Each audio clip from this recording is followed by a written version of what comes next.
Imagine this. The year is 1962. Nuclear missiles sit just 90 miles off the coast of Florida. U.S. bombers are fueled and ready. The Soviet Navy is moving into position. The world is literally one phone call away from annihilation. But what if I told you that the fate of humanity didn't come down to just John F. Kennedy's decisions, but to a secret gamble made by his rival, Soviet Premier Nikita Khrushchev? This is the untold story of the Cuban Missile Crisis, the hidden bargain that may have saved the world. In 1961, the United States made a bold move. It placed nuclear missiles in Turkey and Italy, weapons aimed directly at the Soviet Union's heart. To Moscow, this was not just a provocation, it was an existential threat. Khrushchev, proud and determined not to let the Soviets appear weak, plotted his response. He would secretly send nuclear missiles to Cuba. The logic was simple. If America could threaten Moscow from Turkey, the Soviet Union would threaten Washington from Havana. It was a gamble, one that would bring the planet to the edge of nuclear war. By October 1962, American U-2 spy planes uncovered photographic proof. Soviet nuclear missile sites under construction in Cuba. The evidence was undeniable. President John F. Kennedy went on national television and announced the discovery. Calm, steady, but firm, he declared a quarantine, a naval blockade around Cuba. No Soviet ships carrying weapons would be allowed through. And so for 13 days in October, the world held its breath. Each day, the crisis grew more dangerous. In Washington, U.S. generals urged Kennedy to strike immediately, to bomb the missile sites and follow up with a full invasion of Cuba. They warned that waiting only gave the Soviets more time to arm their weapons. In Moscow, Soviet ships continued steaming toward the blockade line. Would they stop? Or would they break through, triggering a direct clash with the U.S. Navy? In Cuba itself, Soviet troops and Cuban soldiers armed the missiles, prepared to fire if attacked. One miscalculation, one nervous trigger finger, could have started World War III. Behind the scenes, however, Khrushchev was uneasy. He had achieved the element of surprise, yes, but he knew the hard truth. The Soviet Union was outgunned. America's nuclear arsenal was vastly larger and more accurate. A war would mean suicide, not just for him, but for the entire world. Khrushchev needed a way out. And this is where the untold secret begins.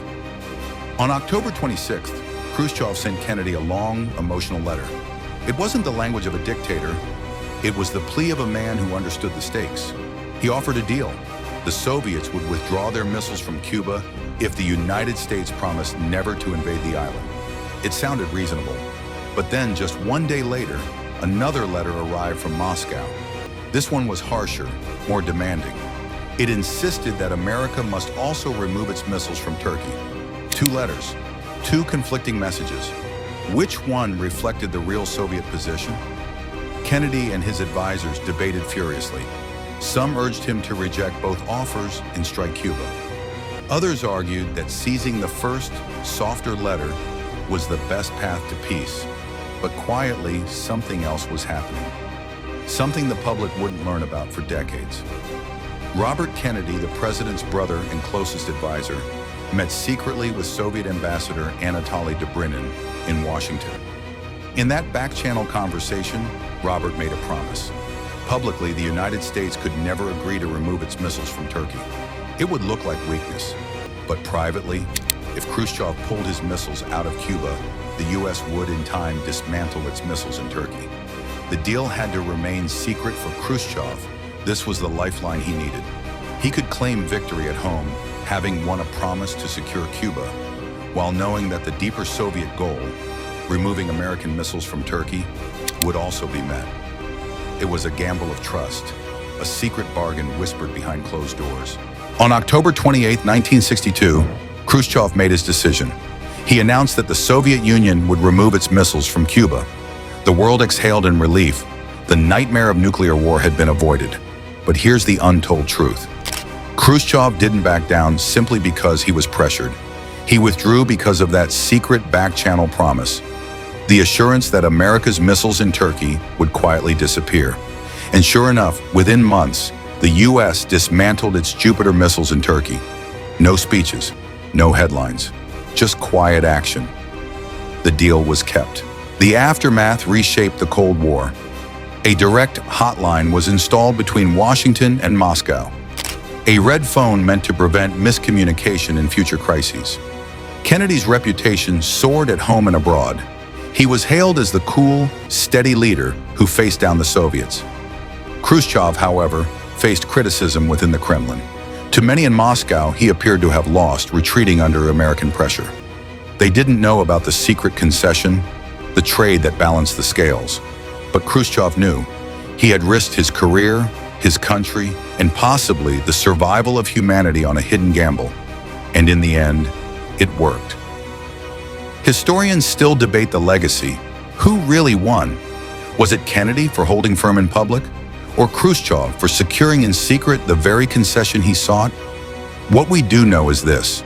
Without that quiet back channel, without that whispered promise, the world might not exist as it does today. The Cuban Missile Crisis remains the closest humanity has ever come to total nuclear war. And it was diffused not by generals or armies, but by a secret deal, a moment of fragile trust between enemies.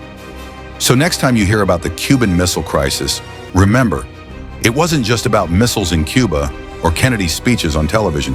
It was about the untold secret, a hidden deal that pulled humanity back from the brink of extinction. Do you think Khrushchev was a coward for stepping back or a hero for saving the world?